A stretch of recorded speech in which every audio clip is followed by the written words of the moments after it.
Here's the number one domino piece you need in your life to make the biggest transformation. It's called the Daily G Code for Life and Business Success with Ryan Stewman. And what's so special about Ryan is his financial journey started in 2004, successfully closing thousands of transactions totaling over $250 million in his 19-year career.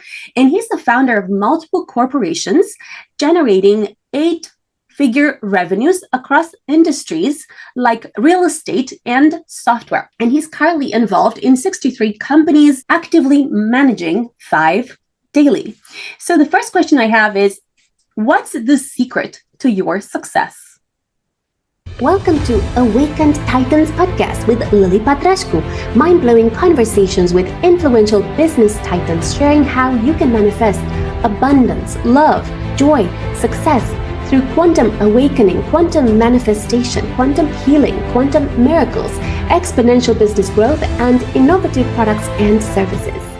First of all, thanks for having me on here.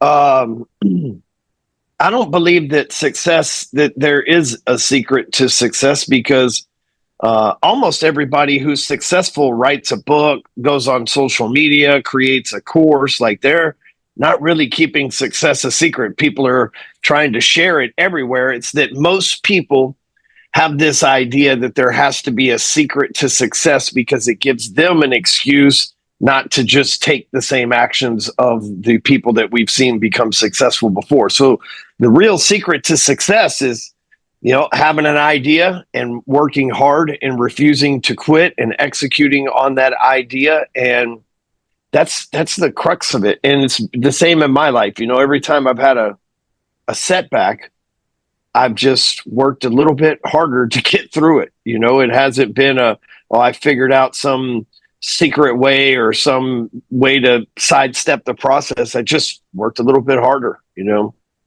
Thank you.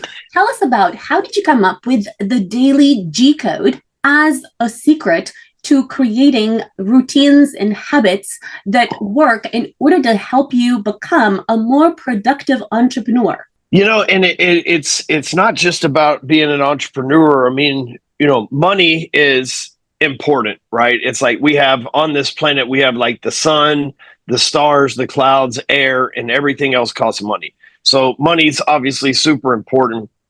And, in my life, I was adopted when I was 7 years old. I'm homeless by the time I'm 13. I'm selling drugs by the time I was 14. By the time I was 15, I dropped out of school. At 19, I was put in prison for selling drugs. And when I got out of prison at 21 years old, I got an opportunity after working hard at a car wash. I got an opportunity to go work in the financial markets and become a real estate entrepreneur, basically.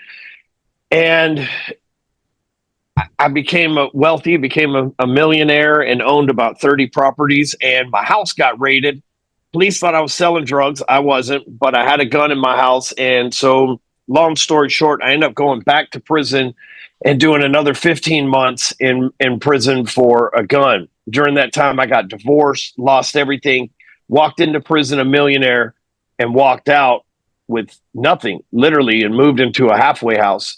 And went and finally got a job and became top producer at the job again. 2010, the government rules changed, forcing me to go figure out what I was going to do with the rest of my life. I tell you this story because, here's a story of like, I'm winning, I'm a millionaire, I got my life together after prison, and then now it's all gone, and then I'm winning again, I get my life together, and then the government changes the rules on me. And it really got me to thinking, I don't like losing. I'm sure you don't like it either. But I really enjoy winning. So how can I, instead of having these like meteoric highs and lows in my life, how can I just keep winning? So I come up with this concept called the force of average. And the force of average basically explains how the algorithm on this planet works. And if you're poor, if you don't have a whole lot of money, you can get welfare, you can get government assistance. If you don't have a home to live in, you can go live in a shelter. And at some point, if they can rehab you as a human being, or they can groom you through school as a human being, at some point, if you're lucky, you go get $100,000 a year job, you get insurance for your family, you drive a Honda Accord, you live in a $500,000 home, you marry somebody you love, they're doing the same things, and you get to live basically an average life, right?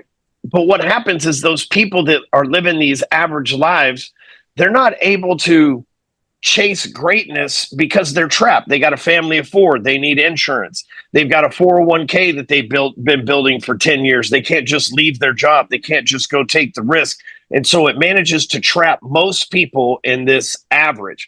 Those of us that are chasing greatness, we got a higher tax bracket. Nobody will insure us. Banks won't give us loans. We don't have corporate funds. It's hard for us to raise money. We're chasing greatness, trying to make more money, trying to be a better person. If you're trying to be healthy and you're chasing a great body, there's decadent food everywhere. You got to go out of your way to get healthy food these days, right? So this force of average is trying to keep us all average. And so I'm thinking in my mind when I'm going through this, okay, so now I have an enemy, this force of average, because I don't want to be average. And I'm chasing greatness. And the force of average is trying to push me back from greatness. But what is its weapon? If I have an enemy, what's its weapon? And surely if God made me in his image, I've got a weapon within inside me that I can defeat this enemy, right? So I look at the force of average and I think, man, its number one job is to distract you. When things get going good, it distracts you and tells you to be lazy. When you start losing weight, it tells you it's okay to have a piece of cheesecake. When you find the love of your life, it tells you that, it's probably not going to work out. So you go date other people and end up messing this thing up. And so we're always chasing this thing. It's distracting us. And so I figure focus is inside of us, is our superpower. And I don't mean focus is like just looking at something, but when we get focused, when we're in the zone, we make things happen. When we're in the zone, we create content, we create ideas, we turn things that came from our mind into reality. We write books. And when you're in the zone, you're undefeated. And so when we can decide what to get focused on and use that inner power, we can defeat the force of average. The G code is the code to greatness. And there's 4 things that we have to focus on every single day if we're going to stay on a path to greatness. Number 1, so we have a grateful mindset. Gratitude is the precursor to abundance. And so we've got to be grateful for where we're at right now while still chasing what we want in life. Number 2 is our genetics. We got to take care of our health and fitness if we're going to have longevity in anything. Number 3 is our goals. That's how we make money, right? So we're going to have to, if we want to make $1 million a year, it's not $1 million a year, it's $3,000 a day. Get focused on that number and you can decide whether you won or lost every single day. And then the last but most important part is the group of people that you spend your time with. So if you can get focused on having a grateful mindset, taking care of your body, making sure that you crush your financial goals and spending time still with the people that matter, if you can focus on those things on a daily basis, it will keep you moving the needle to get forward in your life. And that's where the G code was born from. Thank you. Tell us more about what kind of routines and habits do you leverage on a daily basis in order to make the daily G code happen?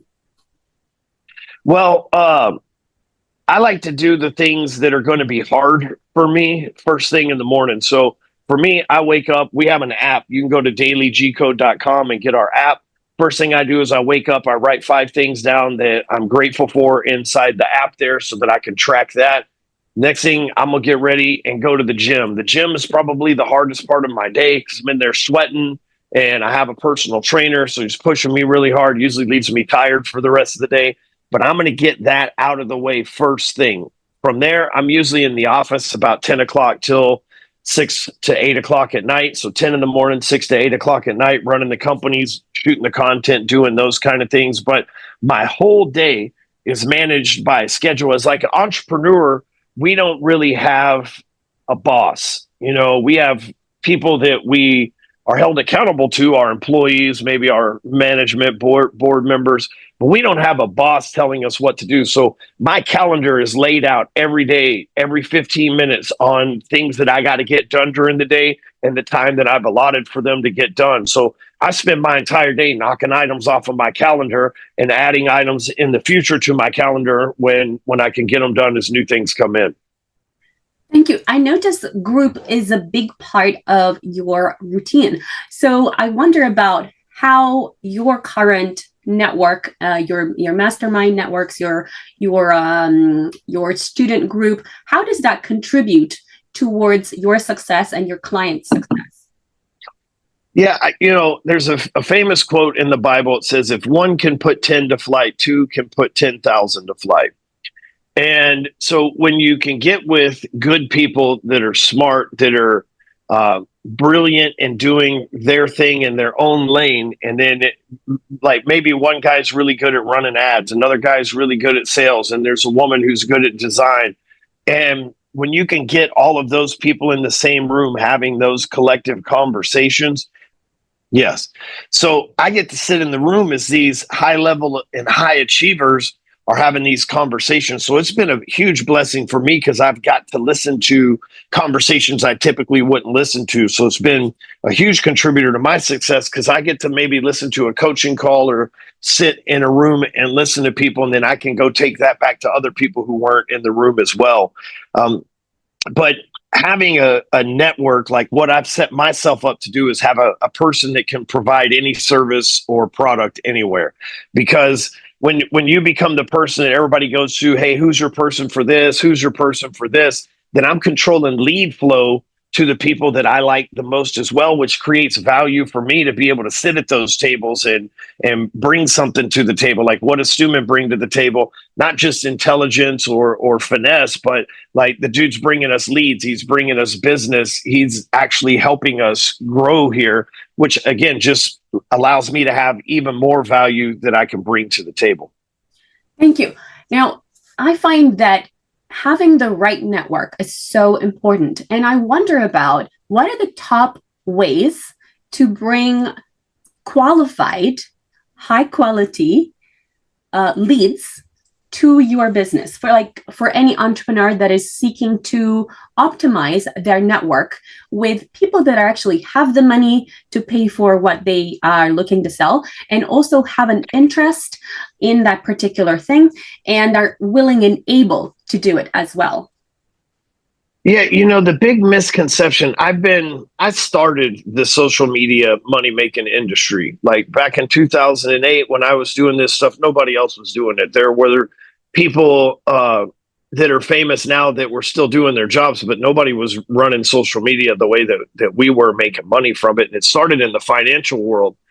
And here's the thing that most people, they think they need 1 million followers. They think they need this big following. You don't. All you have to do is run ads, right? I don't need 1 million followers and I don't need one follower. I don't care. I can get in front of them by paying for ads. So whether I have one person following me or 1 million, my chances are still the same. That means your chances are still the same too. So you might look at somebody like Tony Robbins and you're like, he's got 6 million followers. I can't compete with that guy. Absolutely you can, because you're running ads. He's got followers, so he's got an organic reach possibly, but you can just run ads to the same people, right? You can you can bypass all the time that it took him to get 6 million people, and you can run ads directly to them. The reason most people don't run ads is because they don't understand the 3 basic pillars of advertising. Number 1, you have to have a good offer. Right. And a good offer is typically not what you sell. Like if I'm selling mortgages, the reason we were so successful is we realized nobody wanted an interest rate or a mortgage. They wanted a house that they could buy on time and the process be smooth. So we started selling what they want instead of what we actually sell. We made that our offer. Hey, if you're looking to close on a home that you've got under contract in 30 days or less with no gimmicks and no additional fees or shock prices, we're your people. Fill out this form. We'll make sure that you close on time. That's the offer. It was never we have the lowest rates, we have the lowest fees. It was we'll close you on time so you don't mess up your dream home transaction, right? So it's the same now. Nobody wants to buy a piece of software. Right. So I own a company called Phone Sites. Nobody's like waking up and going, hey, I want to watch advertisements to buy more software. And so nobody wants software. What they want is the ability to generate leads from the internet. So I'm like, hey, buy this piece of software and be able to generate leads from the internet 10 minutes or less with no training, all from your mobile device. That's like, oh, shit. OK, cool. And so they're not buying software. They're getting leads. So being able to position that the offer is number one. Number two is the audience. I can have the greatest offer in the world. I could say lose 30 pounds in 30 days without going to the gym or dieting. But if I get that in front of a people that don't want to lose, if I get that in front of a bunch of skinny people, then that offer does me no good. They don't got 30 pounds to lose, right? So we can have a great offer and a horrible audience. And most people, they'll have a great offer and they'll have it in front of the wrong audience and go, well, my ads don't work, right? But let me give you an example. So in 2014, I ran an ad to mortgage officers, and the ad said, if you're doing $2 million, if you're not doing $2 million a month consistently in your mortgage business, fill out this form. We'll get on a strategy session. I'll show you how to achieve that goal. What happens is I'm getting about 30, 40 leads a day, but all these people aren't doing any business. Less than 2 million, still zero. So it's a bunch of people that are desperate for business. I go back, I tweak my offer. If you're a loan officer and you're already closing 2 million and you want to double or triple your volume, fill out this form. Now I go from getting 30 leads a day to 4. But all 4 of those people can buy versus me having to sift through 30 leads to get 4. I got the right offer in front of the right audience, right? And then the last thing that you need is a way to capture the lead, right? So if I'm running an ad and I got it in front of the right audience, but there's no way for them to give me their information so that I can contact them, then we got a problem. I just ran an ad and a bunch of people want my shit and they don't know how to buy it, right? So when you can really master those 3 things, get a good offer in front of the right audience. So I would encourage those of you that are out there that are running ads right now, it may not be your offer, might be your audience, but you can't switch both at the same time. If you believe in your offer, then get rid of the audience that it's not working with, pick another audience out. If you believe in your audience, you think your offer is not good for them, keep the same audience, switch the offer out. When you're doing a scientific test, which is what advertising is, you never change more than one thing at a time. You have controls and variables. So you want to keep your controls in place as you test the variables when it comes to advertising. Thank you. I ran ads before on Facebook and Google as well. And what I noticed was that I was getting a lot of people that were excited about my offer and they were willing to invest in my offer, but they had no money. And so I wonder, how do you sift through those people? Is it through the copy in the ad where you said, in the same way that you said, if you're making at least this much and you want to double or triple or whatever, that's how you kind of sift through the irrelevant people that may not have the money for your product and service? Is that how you do it? I do, and there's a couple things that you can do about that. Number one is you can tweak the offer like I talked about, going from if you're not closing 2 million to if you want to double or triple and you're already doing 2 million, right? So you can make those adjustments in your offer. The most likely, and this was the same problem I had. Everybody was showing up because I had this unbelievable offer to get free information, and the people that were showing up weren't being successful. They're probably on information overload already, right? But then when I set limitations in there, obviously my lead flow slowed down, which actually is a good thing because now I work less for more money. Now I'm not calling 30 people, I'm calling 4 and 3 of them will close versus, 2 out of 30 or whatever the case may be. So, I can ramp that up to where I get 8, 12 leads a day as I'm scaling there too. When you have something like that and you get a bunch of leads, and they don't have any money, I would ask them at the end of the call, it's like, okay, cool, I understand you can't afford it. What was it about the ad that appealed to you? And they might say, oh, well, you said this, so I thought it was going to be free. And you're like, I got to take that shit out of my ad, right? So you can ask them, the ones that say, I have no money, I didn't know, blah, blah, blah. Well, what was it that attracted you to the ad and made you fill out the form? And you'll be able to kind of get to the thing that attracted the people with no money, right? So that you can cut that out typically. The other thing is, the other solution to that we use now here in this company is, our smallest membership to our association, the barrier of entry is a minimum of $3,000, right? So if I'm on the phone with somebody and they might have money, they just don't have $3,000 on them at the time.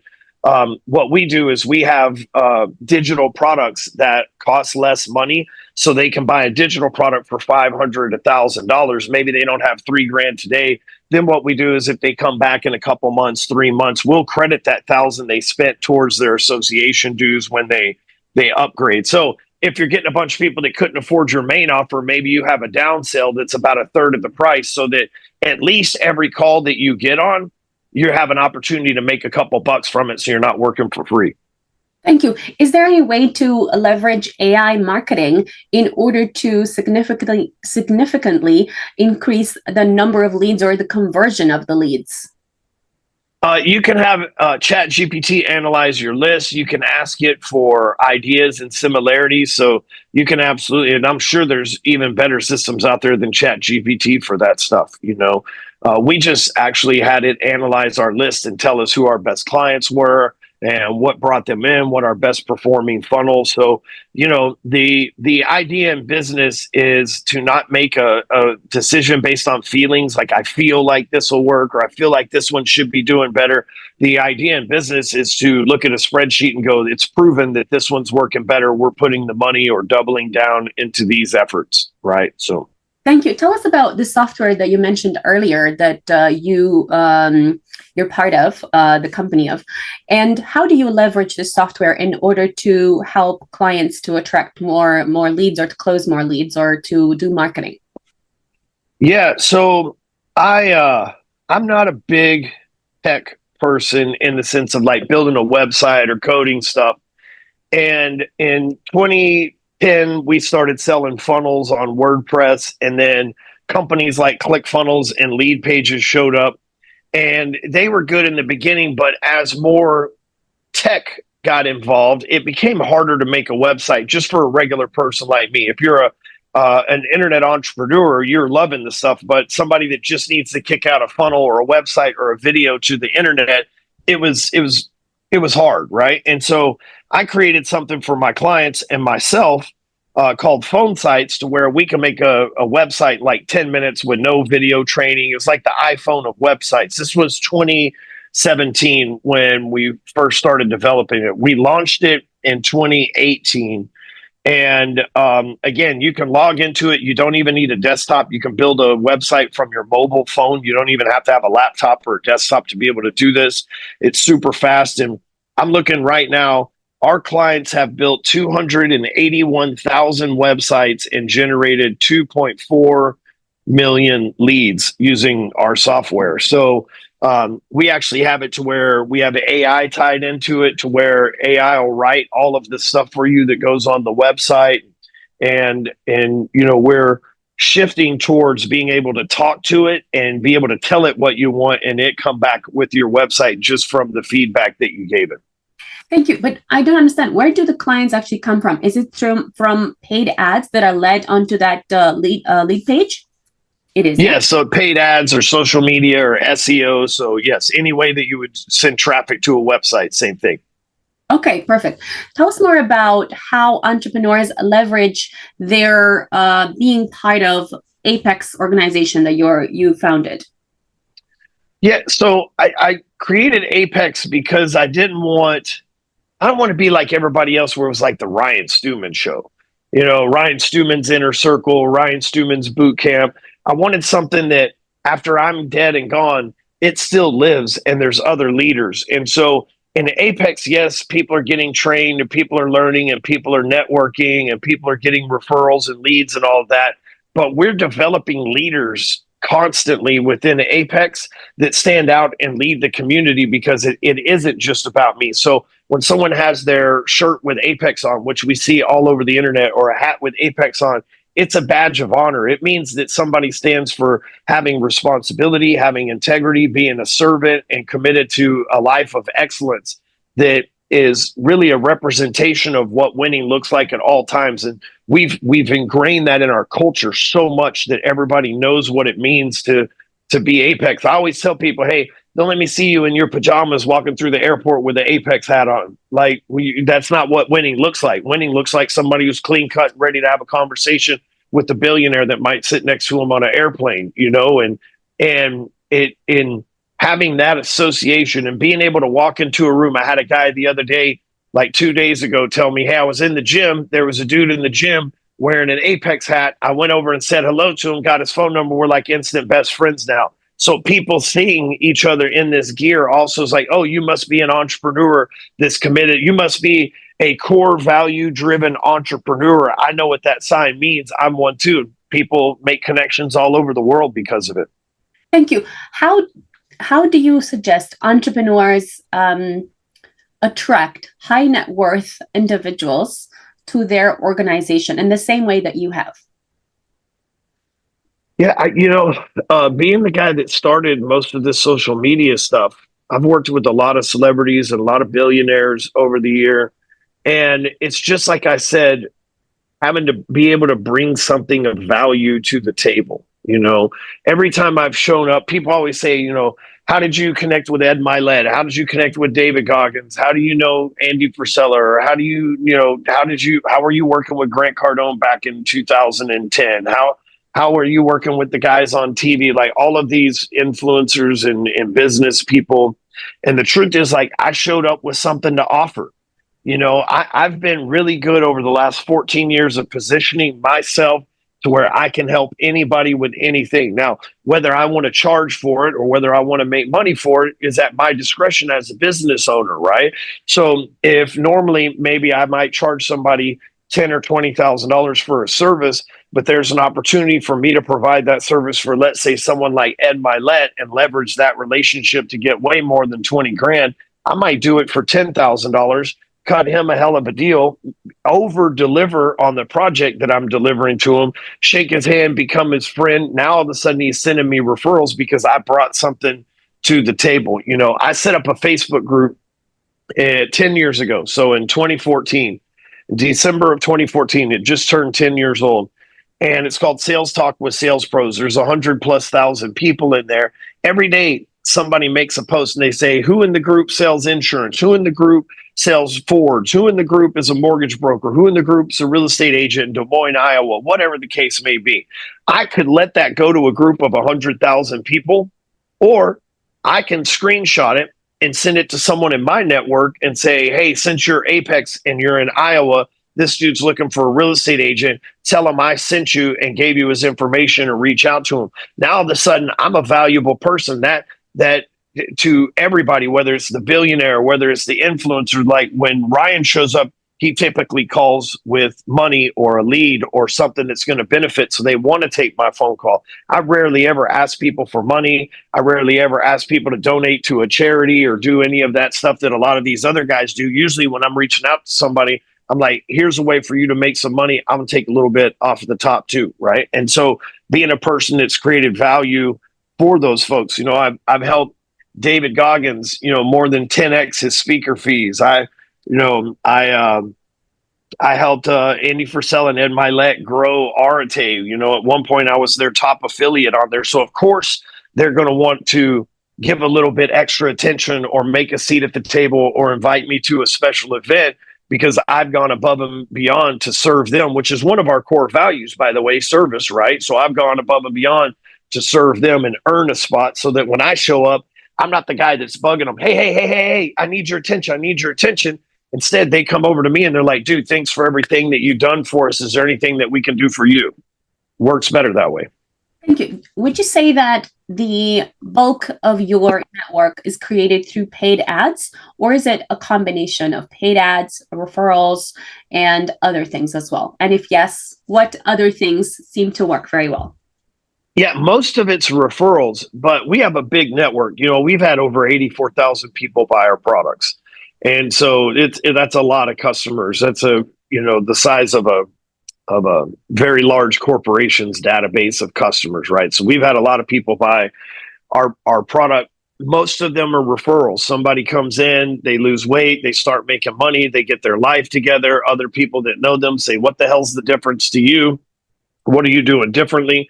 They say they joined Apex. They want to know about it. And we have a lot of people that just by being examples, send us a lot of referrals. We do run paid ads, and we reach about 2 million people organically every month on social media as well. Thank you. What would you say are the primary, most exciting elements that work in social media in terms of attracting more comments, shares, likes, and also building followers?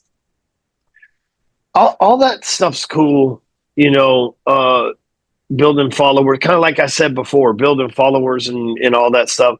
I guess the biggest thing for me is the DMs and the comments of where people have benefited from what we're doing. That's always nice. You know, you wake up in the morning, check your phone, and there's like 4 or 5 people. It's like, dude, this worked, or I had a record month, or my wife and I got back together and we're going to reconcile our marriage, or my kids respect me again, or I lost weight, or whatever that thing is.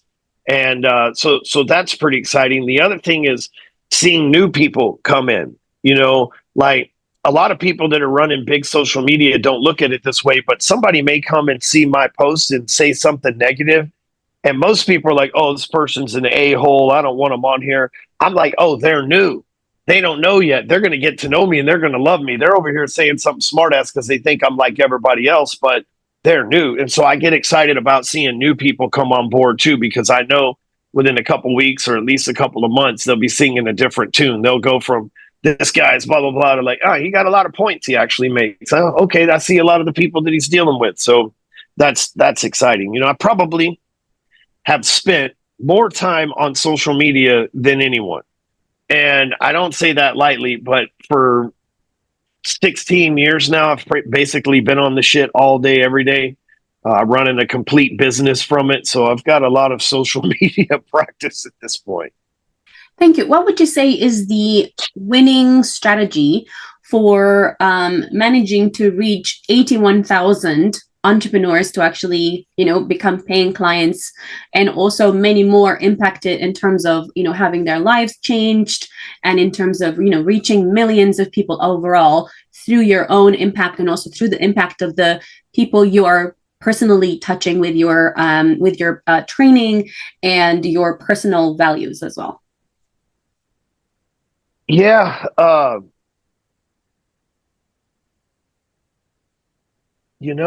The best part of this job is seeing people come from, like, we watch people come into this that just started a business. We for example, we have a guy that this year he sold his company for $80 million. 7 years ago, he was in solitary confinement in prison.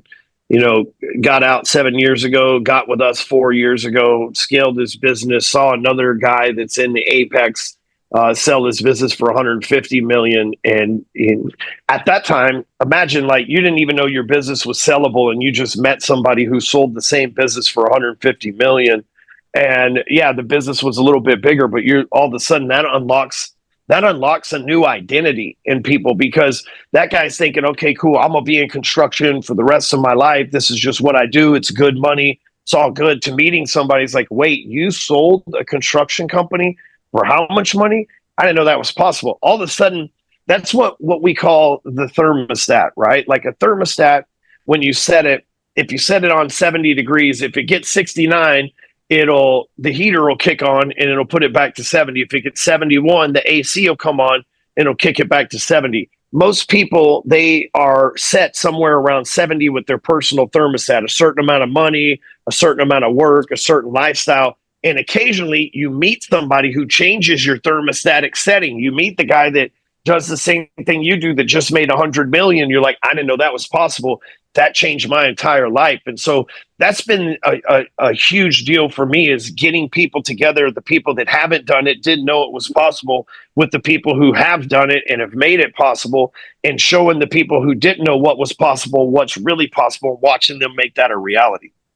Thank you. What would you say is the number one domino piece? So the one thing that has changed everything for you in terms of helping you to make the most significant difference to your life? Yeah, definitely the day I logged into Facebook. It was like probably July 17th or something like that, 2008. And that day changed my life forever. I didn't know it at the time. At the time, I thought I was just signing up for a little goofy website that my friends were on.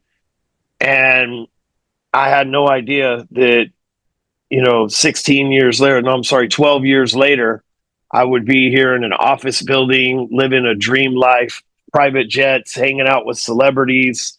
I would have never imagined that all that started with me getting logged into a website. Thank you. Tell us where entrepreneurs can find you. Yeah, on Instagram, I'm at Hardcore Closer. And Facebook, it's Real Ryan Stewman. Both of those are verified accounts. So if it doesn't have a blue check next to it, it's not me. You got to watch out for those accounts. They always try to sell you Bitcoin or some shit. If you want to learn more about the courses and our events and things like that, you can go to Join the Apex. I'm also on YouTube as well. So same thing, verified channel on YouTube. So, hey, if you enjoyed, or maybe you learned something from me and what I talked about today, just shoot me a DM and introduce yourself. I'm always answering the DMs on those sites.